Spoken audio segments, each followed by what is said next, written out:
خفتی تو در این خاک و دلم زار بگرید، از هجر تو و حسرت دیدار بگرید. رفتی تو چنان از بر این یار حزینت، کز بحر غمم خاره بسی زار بگرید.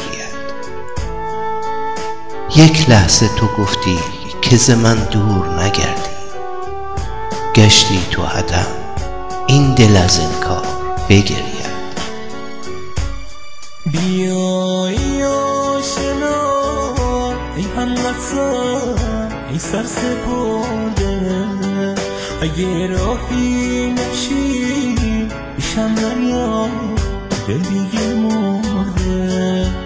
مثل یه برگ زد تو چنگ با روی زمینم، یه شب گرد غریب از سوی چله نشینم. نمیدونی از عشقت چجور دارم میسوزم، بیا بی تو میمیرم، دوست دارم هنوزم. ای گل وجودت همه دنیا و جهانم، بر مرگ تو هم گلشن و گلزار بگرید. پرورده به ناز تو شدم راحت جانم، پژمرده دلم بهر تو بسیار بگرید.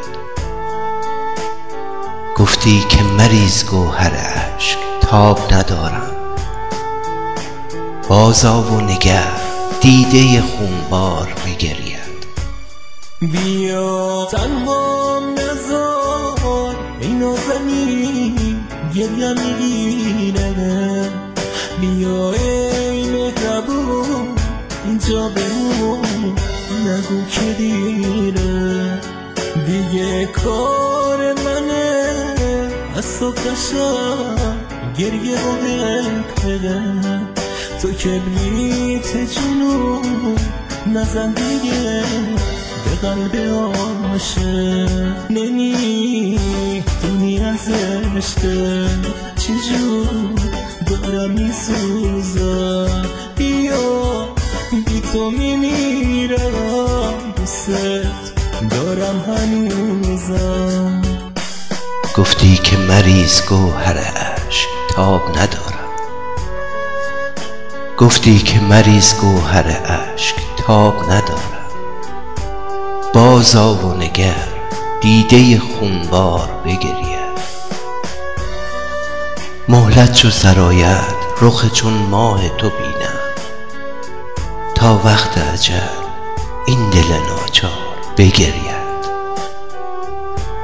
تا وقت اجل این دل ناچار بگرید.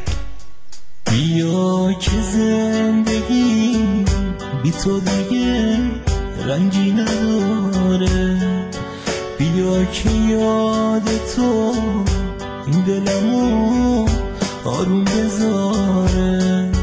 توی هفت آسمون من ندارم یه ستاره، به جرم عشق تو این دل پایه شوبه داره. توی هفت آسمون من ندارم یه ستاره، به جرم عشق تو این دل پایه شوبه